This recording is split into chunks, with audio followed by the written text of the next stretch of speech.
semuanya, kembali lagi bersama aku Serepina Anjela Simanjuntak, mahasiswa D3 Akuntansi Universitas Bengkulu. Masih sama dengan video-video aku sebelumnya, membahas materi mata kuliah akuntansi keuangan lanjutan. Bedanya di video kali ini aku akan membahas materi bab 6, yaitu tentang transaksi entitas induk dan entitas anak aset tetap. Mau tahu bagaimana penjelasan dari video aku? Selamat menyaksikan. Kita akan melanjutkan materi dari bab sebelumnya, yaitu sekarang masuk di materi bab 6. Bab ini masih berkaitan dengan penyusunan laporan keuangan konsolidasi setelah periode akuisisi di mana terdapat transaksi yang berhubungan dengan aset tetap.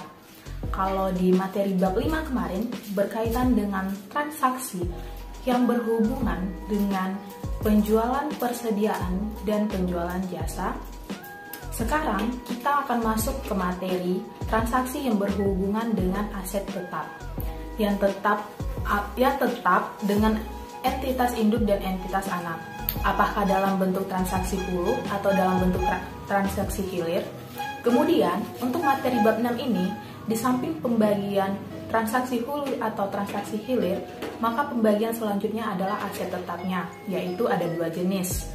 Yang pertama, aset tetap yang mengalami penyusutan, dan yang kedua aset tetap yang tidak disusutkan. Jadi nanti pengelompokannya kita bicara dulu untuk transaksi hubungannya dengan aset tetap yang tidak disusutkan.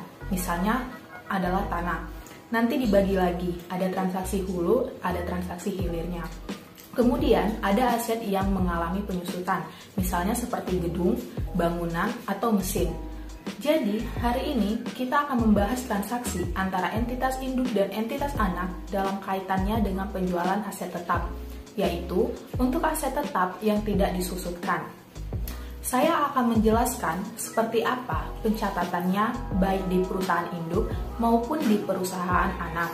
Kemudian, apa jurnal eliminasi yang harus dibuat dan harus kita ingat bahwa yang boleh muncul dalam laporan keuangan konsolidasian dalam kaitannya transaksi induk dan transaksi anak adalah transaksi-transaksi yang terjadi kepada pihak non-afiliasi. Kalau transaksi yang terjadi antar entitas induk dan entitas anak, tidak boleh pengaruhnya itu muncul dalam laporan keuangan konsolidasian. Jadi, yang boleh muncul itu adalah yang nilainya berasal dari transaksi dengan pihak non-afiliasi.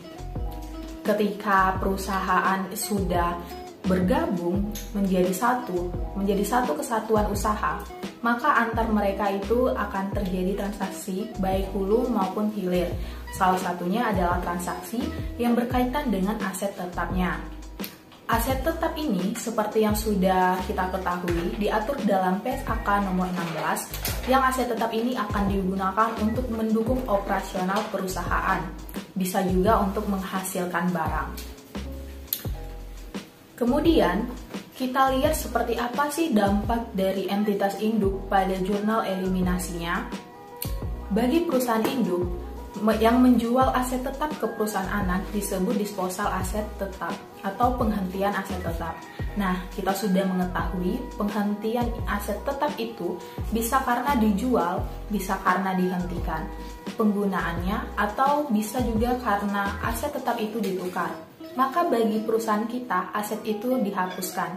Bagi perusahaan anak yang membeli aset tetap dari perusahaan induk, maka itu disebut ia memperoleh aset tetap. Kemudian, dari transaksi penjualan aset tetap yang dilakukan oleh perusahaan induk kepada perusahaan anak, maupun sebaliknya, maka dari sisi pencatatan di perusahaan yang memiliki aset tetap tersebut, maka dia akan mencatat adanya keuntungan atau kerugian dari penjualan aset tetap tersebut. Untuk menentukan keuntungan ataupun kerugian dari penjualan aset tetap ini, beda seperti persediaan. Kalau di persediaan, keuntungan dari penjualan itu tinggal kita kurangkan antara harga perolehan atau harga jual pada saat kita menjual dengan berapa harga jual pada saat kita memperoleh barang dagangan tersebut. Tapi, kalau dalam kaitannya dengan penjualan aset tetap, keuntungan atau kerugian dengan menghitung selisih atau membandingkan antara harga jual aset tersebut dibandingkan dengan nilai tercatat atau nilai bukunya.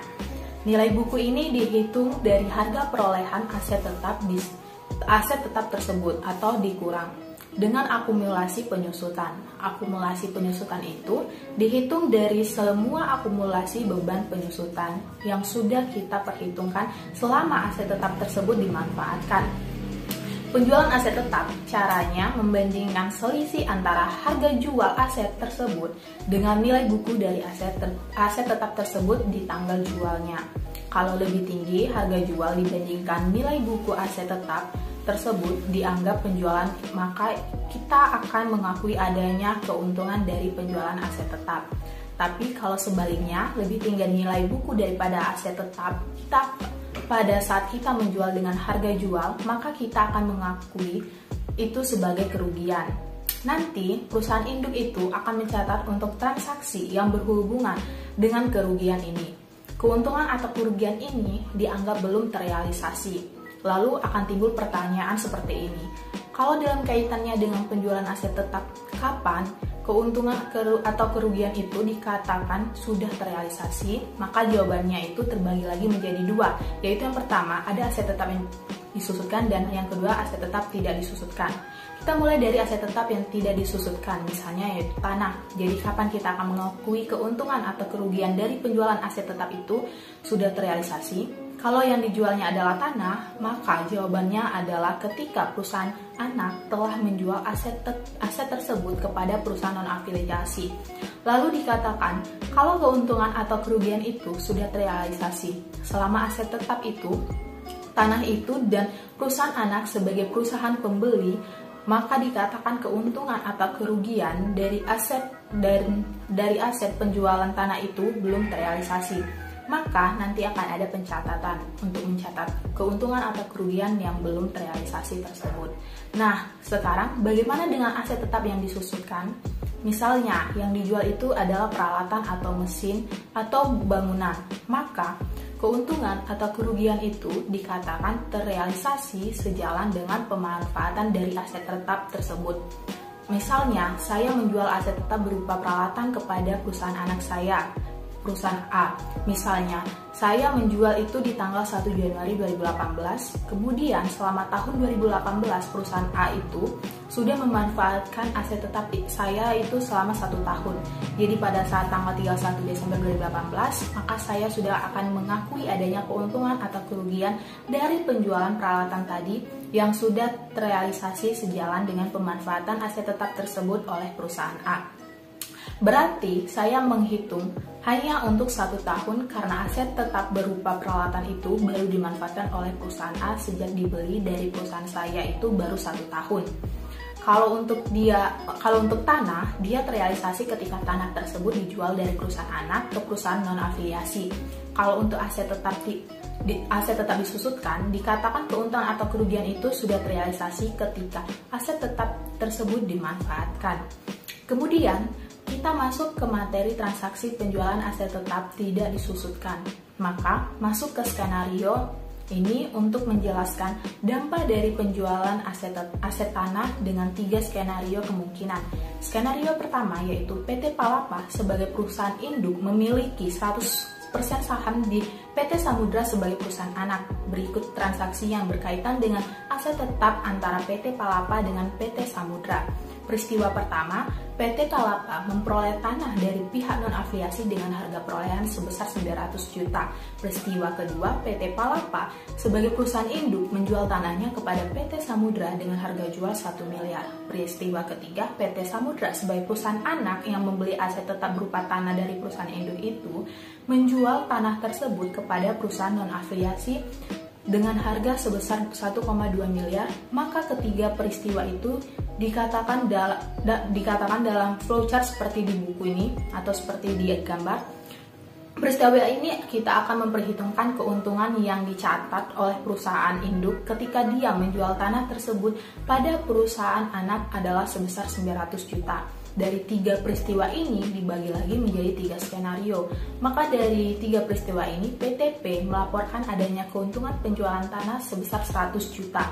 sedangkan PTS membukukan penjualan tanah itu 200 juta. Skenario yang kedua, lain hal dengan skenario kedua PT 1 dan PT 2 yang terjadi 2015, artinya induk memperoleh tanah dari perusahaan non-aviasi pada tahun 2015. Induk menjual kepada anak itu juga di tahun 2015, tapi anak sampai dengan 31 Desember 2015 belum menjual tanah tersebut ke perusahaan non-aviasi. Maka di sini disimpulkan bahwa keuntungan dari penjualan tanah ini ditangguhkan.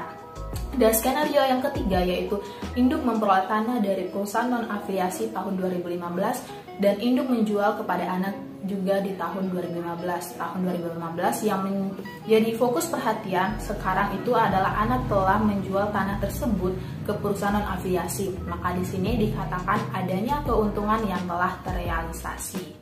Oke guys, sampai di sini video penjelasan aku tentang materi bab 6 yaitu transaksi entitas induk dan entitas anak aset tetap. Jangan lupa untuk saksikan video aku selanjutnya dan semoga di video kali ini bermanfaat untuk kalian semua yang telah menonton. Sampai jumpa di video aku selanjutnya. Bye bye.